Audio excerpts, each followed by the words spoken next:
Welcome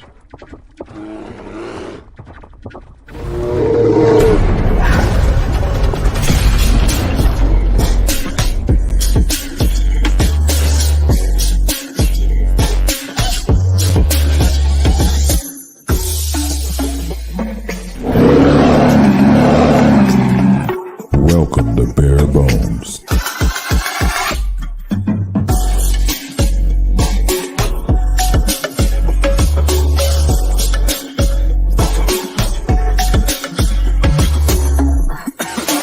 With your hosts,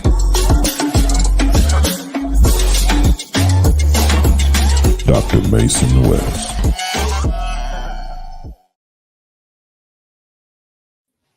Welcome in, Bears fans, to this episode of Bare Bones. As always, I am Mason West, and I'm joined today by the one, the only, the new hairstyle since I saw him last, Khari Thompson. Khari, how you doing? Doing good, man. Finally, I had the twists in, the 2-strand twists. I twisted them out this morning because it was getting a little frizzy. Washed it up. It looked better this morning, but I'm not gonna hate on it right now. I think it looks pretty fresh, my dude. Let's go. All right, so we're going to jump right into this. I did want to highlight, there was one comment here that was posted before the show even started. Dante Purify, he's asking about Karan Amagaji's injury. I'm going to touch on that when Khari has to dip out of here, so we're going to save that for later, but don't worry, Dante, that comment will be noted. So, Khari, one sentence about the Bears draft. Go. Let's go. There we go. Bear down. And just to add one more, probably went about as well as you could expect for Ryan Poles. I mean, just no notes. Yeah, my one sentence is way too excited for what happened in the first 2 rounds. And if you don't like Torrey Taylor in the 4th, don't talk to me. So now we're going to move on to really the bulk of the show. Way too early 53-man roster predictions. As it states, it is way too early. We're just doing this because it's fun. There's probably going to be people signs that we still don't know yet. They haven't even started rookie camps at this point. And also on this sheet that I have, we'll bring it up right here. Boom. If you're watching live, you can see it. If you're listening, you're not gonna be able to see this, but we have a Excel sheet that I took from our lads. They do a very good job of having depth charts. I copy pasted it into an Excel sheet. Yes. What it doesn't have, it does not have a bunch of the tryout rookies and things on here. If they make the squad, great, good for them. I'm just not doing it.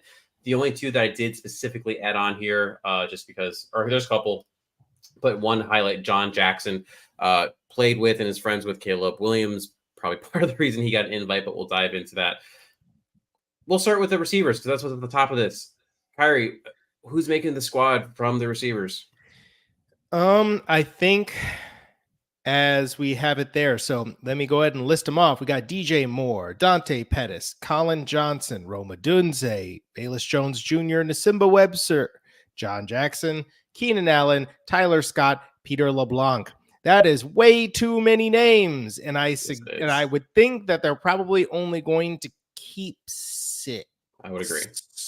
That's what it's going to be. So I'm going to say DJ Moore, Roma Dunze, Keenan Allen, Tyler Scott, Dante Pettis, and I think I'm going to make the argument for Nasimba Webster as your return specialist, punt return specialist kind of guy. I know Dante Pettis can also do all of that, so we'll see.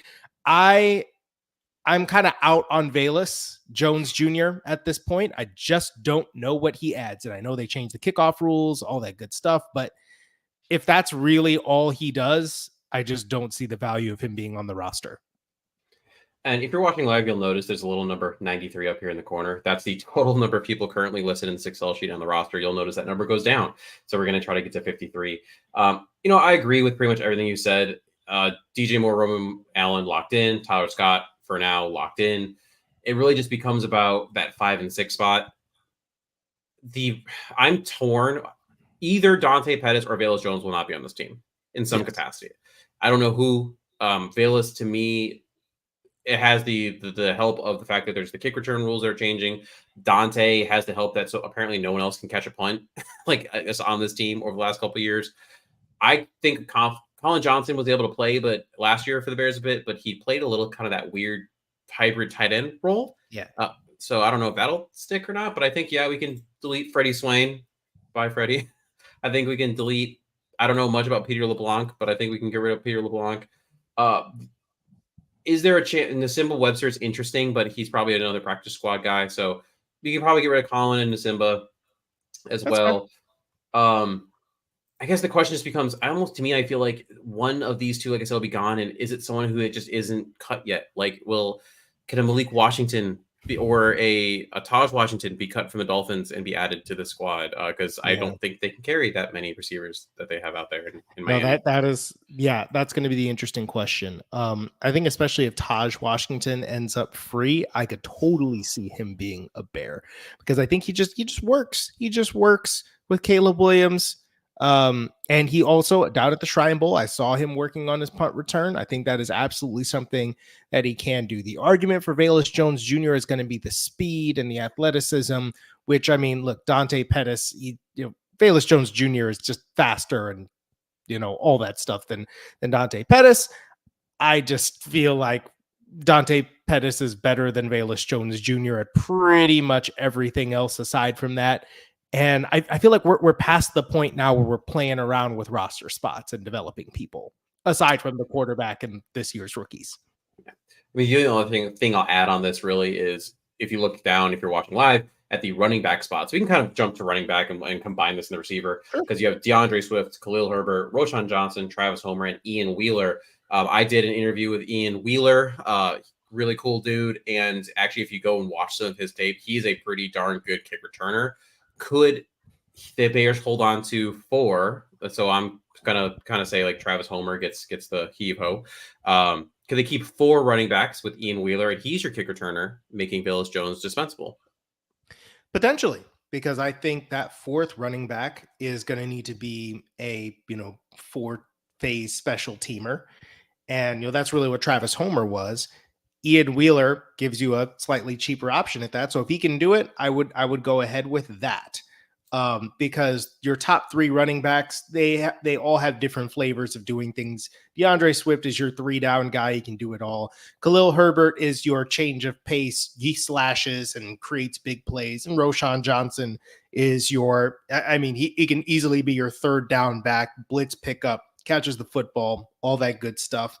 And I think that this is where things get kind of fungible with the special teams, because whether it kind of doesn't matter if it's a running back or a wide receiver. Look, if you can return kicks, you can return kicks. If you can run down there and cover punts and kicks, you can cover punts and kicks. So this is where it gets a little fungible. I'm curious to see how that turns out, because I think that 4 running backs makes sense when the 4th guy is a really good special teamer. Yeah, so I think, do you have any problem with me cutting Travis Homer at this point? No, I don't have a problem with that at all. Figured not. So if we assume that, and if we assume it's going to be one of those guys is not going to be here, so we'll see. I have a Dante Pettis. Here's my thing with Dante Pettis. I think Ryan Poles told you what he thought about him when he moved on from him to White Lightning, who is also a very average to below average punt returner last year. And obviously he's no longer here, and they brought Dante Pettis back. So I think they've pretty much told you what they think of Dante. I'm just going to write other receiver not here yet that gets cut from some other team. Makes perfect sense to me. All right, and then since we're kind of in the backs conversation, Khari Thompson at Jonathan Wood. You can find him at Jonathan Wood 1. Did an article, and he talked about the usage of fullback in Shane Waldron's offense. Now, I do think Shane is a guy who's going to be able to change with what he does. It's just about what the players are that he has at his disposal. But Jonathan Wood did write that Seattle didn't keep a fullback on the roster while Waldron was there and only had 2 running backs on the field for 2% of first, second down plays over the last 2 years, compared to about 15 to 20% for Chicago. Instead of a fullback, Waldron preferred to use a third tight end as Seattle ran 3 tight end sets about 12% of the time in 22 and 23, roughly 3 times the NFL average and 3 times as often as Chicago. So does Khari Blasting Game, does he get to have a roster spot? It's Khari Blasting Game, I keep butchering his name. I always do that. But my answer on that is probably no. I think he was sort of an artifact of what the Bears have been trying to do for the last couple of years. This is a bit of a new era. I don't see too many Caleb Williams sets where you're going to be running a fullback out there personally. So that means we do have to figure out probably what 4-ish tight ends. So you have Cole Kmet, Gerald Everett, Steven Carlson, Brendan Bates, and Tommy Sweeney. Tommy Sweeney is a veteran coming to tryouts right now. So who's here? Does Mercedes Lewis get a call back? What are we looking at? If Mercedes Lewis wants to play in sort of that limited, you're just a pure blocker, basically an extra tackle role, I'm interested. I honestly don't know. I'm going to keep it completely real with you. I don't know jack about the 4th and 5th string tight ends, and I'm not at all convinced either one of them are going to be on this roster. So I would kind of do what you did with the wide receivers for a second there and be like, other. And yeah, Brandon Bates, I mean, I glanced, he's like 6'4", 235-pound guy. So he could potentially be a larger blocking tight end.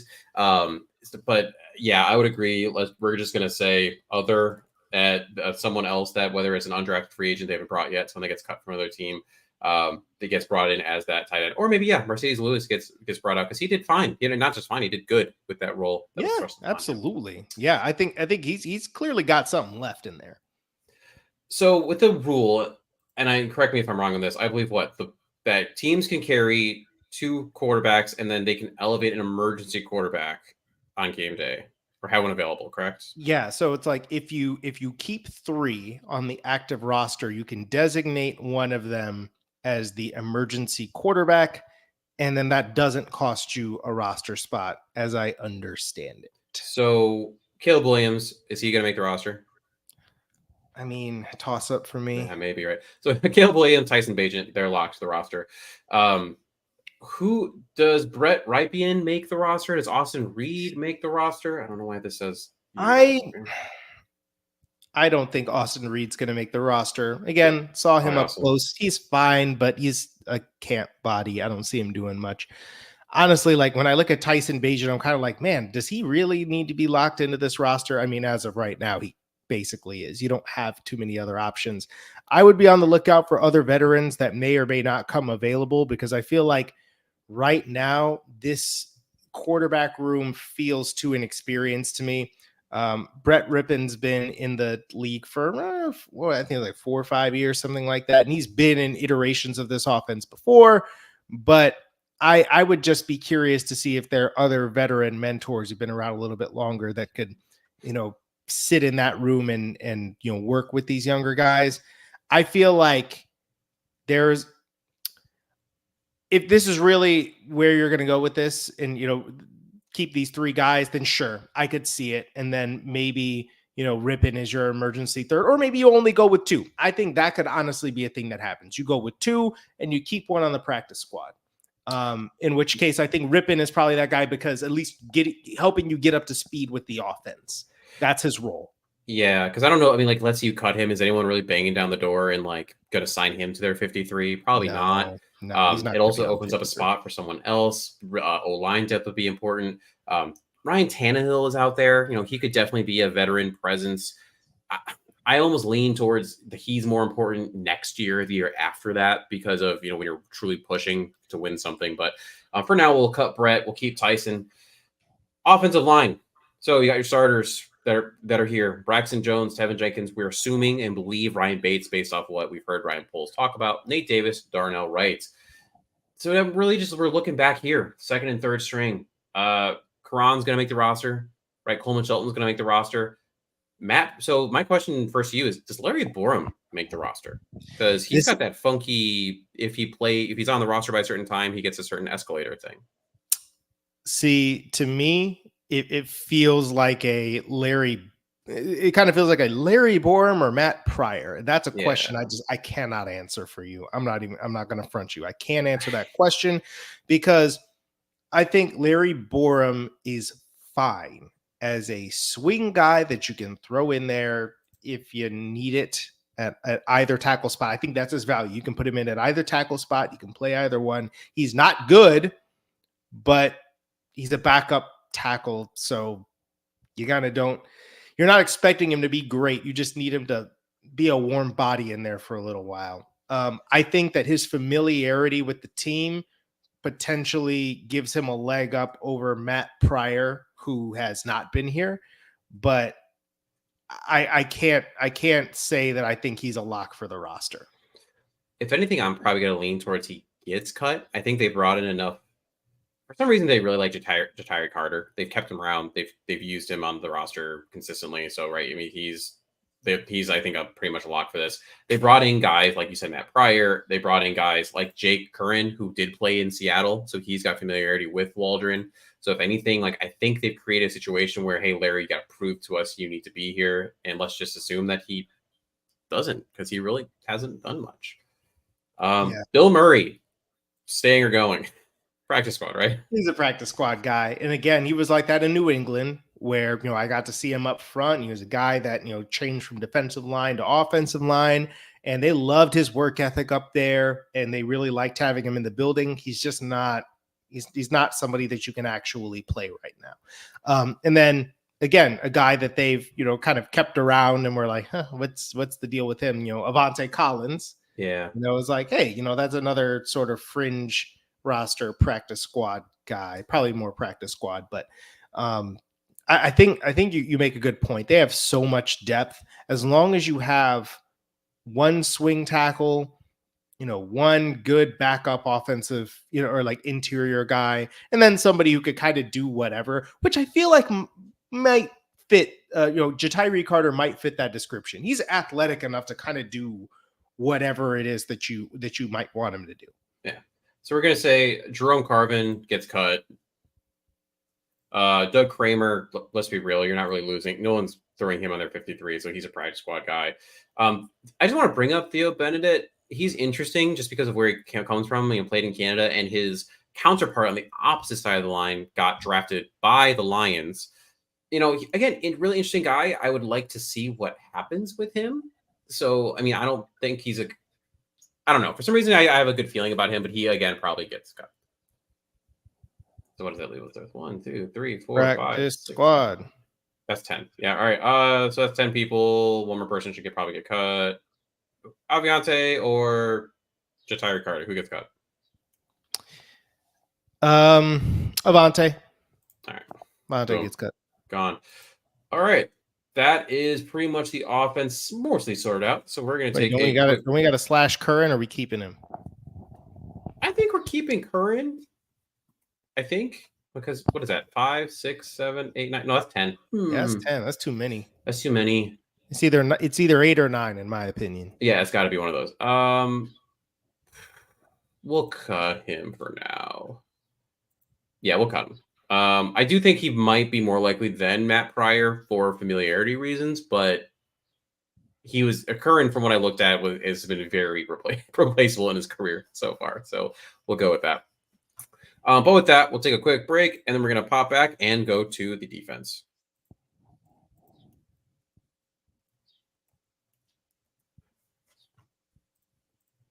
All right, defense time.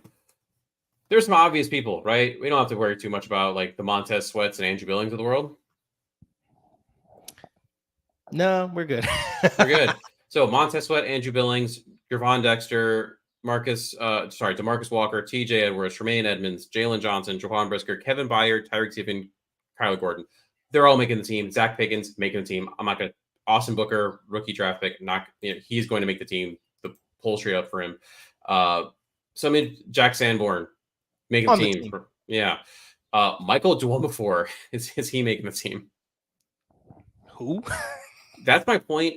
And also, I'm going to make a quick point here for defensive tackle Keith Randolph to potentially make this team. It is not a very deep position.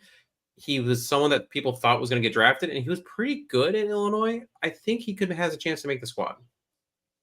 Yeah, I think he was somebody I was a little bit surprised about not sneaking in at the end there of the draft.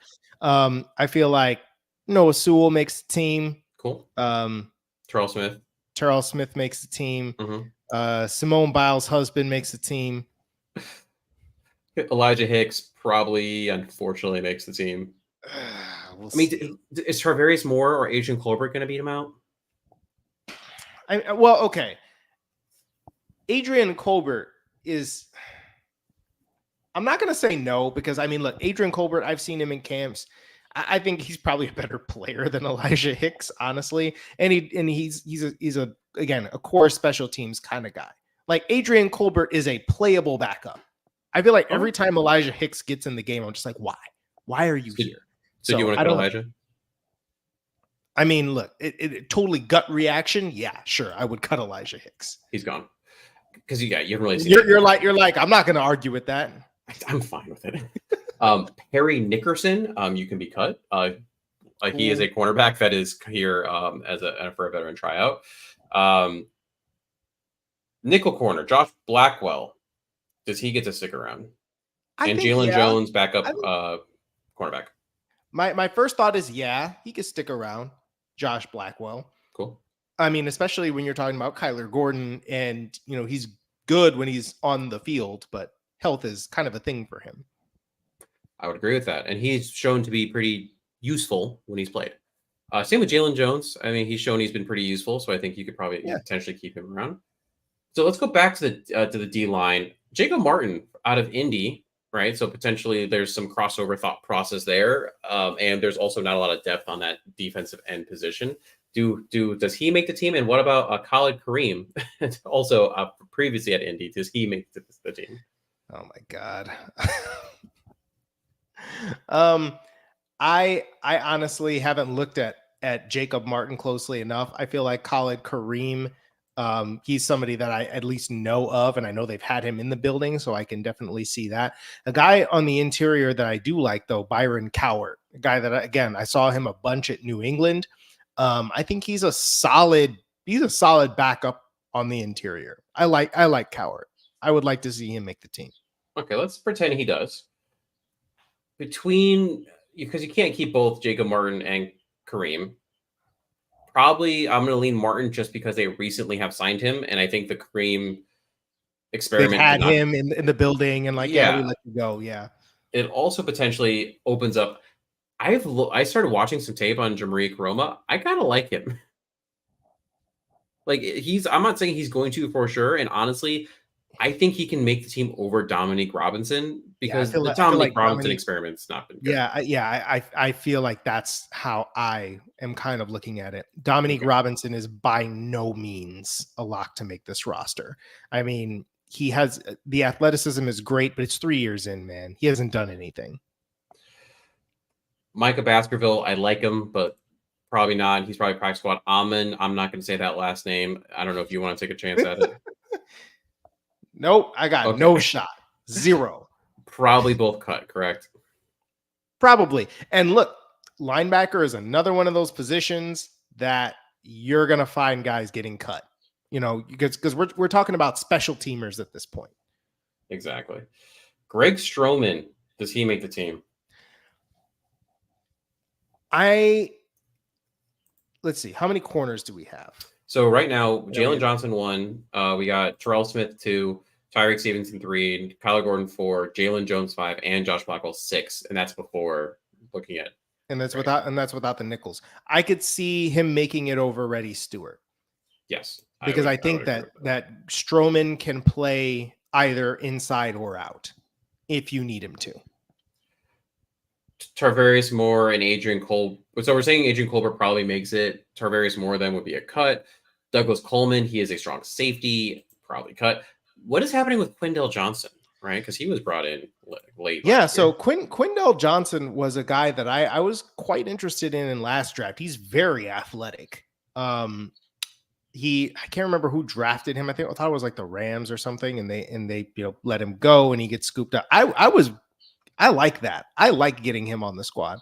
I just don't know if he makes it. But again, right now they have 4 safeties. I think that's an acceptable number of safeties to have. We're currently sitting at 55 players. We have to cut 2 more. Yeah. So, you did us the favor of getting rid of the specialists who don't matter. I moved on. Tory Taylor's the dude. He's my dude. I'm going to buy a Tory Taylor jersey. Come on. Like that's not even a discussion. This dude's going to be the GOAT. I don't know what you're talking about. Okay, So so we have will to cut linebacker, two you still have Carl Jones on there. I do. Here we go. So we could probably get rid of Carl Jones, I assume. Now the question is, okay, there are 4 linebackers on this list. Do we need to put an other in there? So that's really interesting, right? Because with the whole new kickoff rule, you need the bodies of like a linebacker, tight end type. 4 is slim. I mean, you can have a practice squad guy you bring up. True. I'm kind of, to me, we could leave it like that for now, perhaps, but I feel like they might want a 5th. Because you either need to cut Colbert or Johnson, right, in order to make okay, that happen. actually, what I will say about that is that if we don't want to do that and we want to have Quindell Johnson making the team, he's not exactly linebacker size, but he's a good size safety. So maybe that works. So as is, let's keep it as is. Let's keep it as is for now. We're gonna keep it as is for now. All right, we did a way too early, quick little dirty 53 here. We got to chop one more though. Oh damn it! I can't count 54. We had to cut one more. Okay. Maybe we got to cut one of these safeties. It either has to be a safety or it has to be it's a safety, a lineman, or like a note. Do you need 3 nose tackles right now? You don't, but I feel like Cowart can play kind of a number of different positions, which is why I like him. Okay. So probably one of the safeties then. Lose Colbert. Send him to the abyss. Boom. Colbert gone. So again, this is obviously super clearly accurate, and this is exactly what's going to happen. Exactly what's going to happen. But just a couple things to highlight before Khari has to get out of here. We think that there's going to be a 6th receiver that is yet to be named yet. I put John Jackson there, who is, again, Biffles, played at USC and then went somewhere else. Biffles with Caleb. I put him there for now, but that's really could be other. That's something to highlight because we think potentially like an Ian Wheeler can be a kick returner or a punt returner of some kind. Valus is close to the chopping block. He is not necessarily safe. Potentially a tight end that is yet to be found is slotted in there just because, again, of what the Shane Waldron thought process. And a bunch of bodies on the defensive line because outside of Montez Sweat, you're really hoping that Gervon or Zach Pickens really step up because otherwise you don't really have a lot opposite of Montez. Oh, and that's not even factoring in that we probably think there's a veteran defensive end coming, right? Yeah, I'm going to think so. Right, that's going to be that's one of the few positions where I don't like what they've got. Well, okay, I shouldn't say that. We got Montez Sweat, right? And Austin Booker, but I don't love the depth, right? It feels like Montez Sweat, and then if he's gone, you got major problems.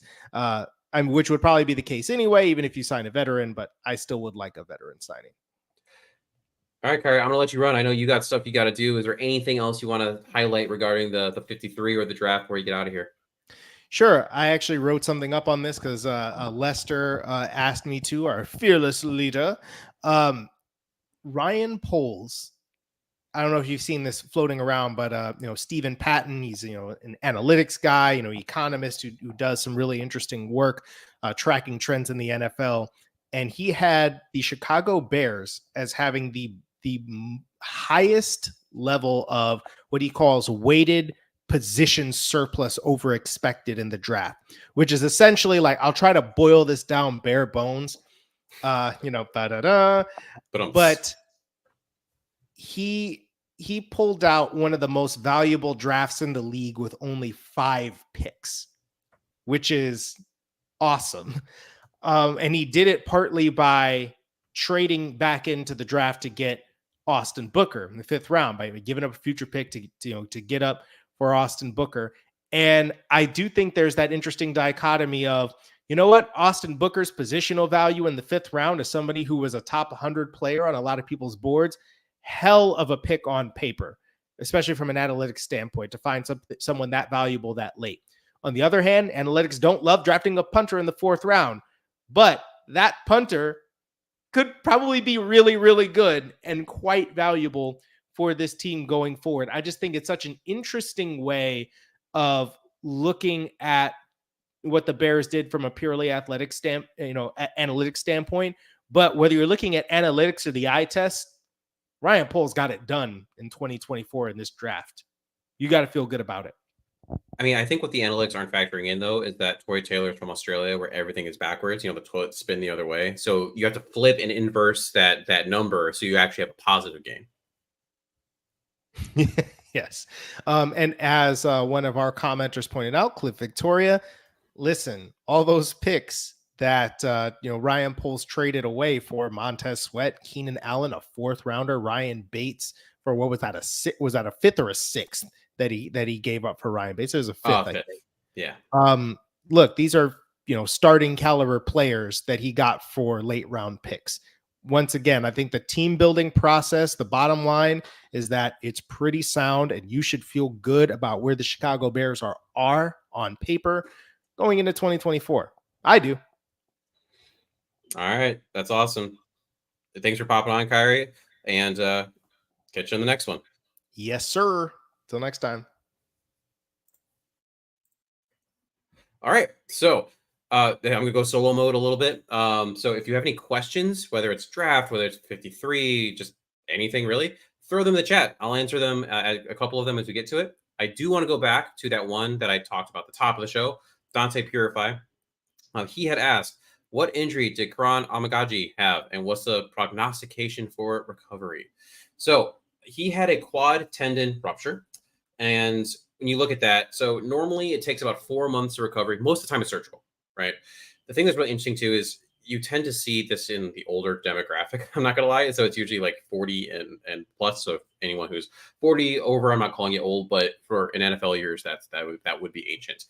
So it's not super common to have someone in college have a quad tendon rupture. Really, again, if you want to play sports, you got to surgically repair it. And it really boils down to, is it partial or complete? Partial, maybe you get away with non-surgical, but even then, it's pretty important to do so to get that done. So there was an article, and I got to pull up my notes for this one.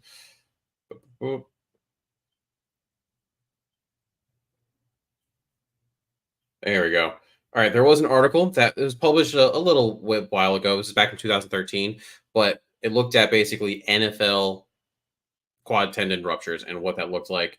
What they ended up finding was that it really only occurred in 10 players in that timeline that they looked at. So that was all the way through from 1994 to 2004. So not the most common. They found that the way it happened was an eccentric contraction, so a lengthening.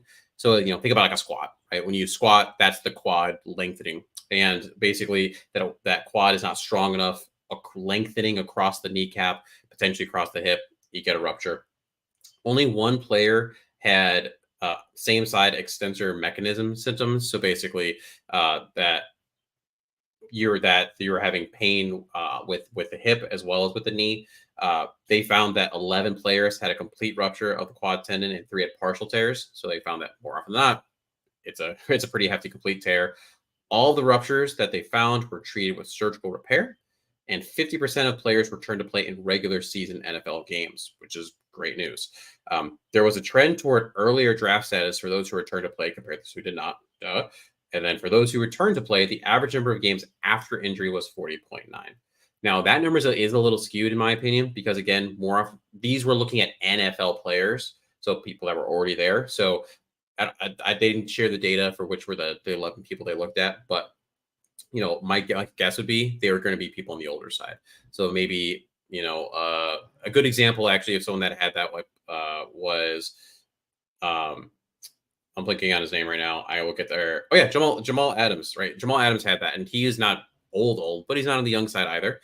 He had a season-ending quad tendon rupture, and so those 40 return games, I think, is also more so leaning towards, well, you only had X number of seasons left anyway. So when it comes to Karan, is it something I want to be wary of? Yes.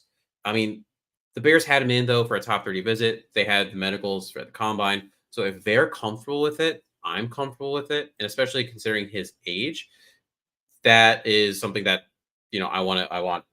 I am comfortable with that. And so for Karan, I hope he has a long, healthy Bears time. Cliff asks, this is a fun question. Mason, good to see you again. Hey, Cliff, what's up? You still talk to Will and Nick? Yes, I do. I talk to Nick all the time. Every once in a while, he pops into my my text, and we'll talk bear stuff. He's come by the clinic, and I've posted that he's done some jump testing with me because he was having some ankle problems. He talks about that a lot. And yeah, we have a good time. Will, not as much. Will, if you ever listen to this, shout out, dude. What's up? Pop on the show again. Would love to talk to you, but those guys are great. Obviously, they gave me a chance to get into the podcast game with Chicago Audible, and some great stuff has happened since then, and just hope for the best for both of them. All right, Mike Jameson asks, Tevin Jenkins scares me about his future. Is his back something the Bears should take into account during free agency next year? Excellent question. Always yes. The answer to this is always going to be you should take in all injuries into account. Some are more important than others. For Tevin, right, he came into the league with that back issue. He had surgery. He has not had symptoms since. That is huge. Now, surgery doesn't, especially back, I don't. I'm biased as a physical therapist. I don't love back and neck surgeries. I think in general, they're putting a Band-Aid on the problem. It's concerning that he also did have a neck issue a little bit later. Anytime you're talking about the entire chain of the spine and stacked issues, right? That's something you want to take into account. But his most recent issues have not been spine related, right? I mean, he missed the beginning of the season with both side calf strains. That was more so due to a conditioning and I think a workload issue. I didn't love how the Bears handled their trip to Indianapolis last summer. And is there a chance that that's something to do with the back? Yes. Especially if you're talking about bilateral, there's always a chance that there's something central, right? Follow the pathway up. But like I said, I think it's more so due to load management. So, but the best ability is availability. And there has been problems with Tevin's availability.